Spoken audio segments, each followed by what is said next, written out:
Tazkirah 016, Lailatul Qadar, 1 malam, 83 tahun ibadah. Assalamualaikum warahmatullahi wabarakatuh. Bayangkan jika seseorang menawarkan anda gaji 83 tahun dalam 1 malam. Mustahil untuk dilepaskan, bukan?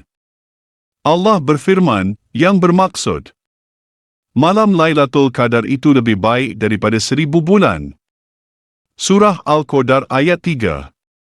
1000 bulan bersamaan 83 tahun 4 bulan, bermakna ibadah pada malam ini bernilai seperti beribadah sepanjang tempoh itu.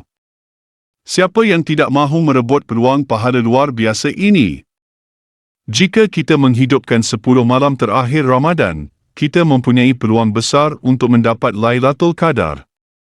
Beribadah bersungguh-sungguh pada setiap malam terakhir. Perbanyakkan solat malam, zikir dan istighfar.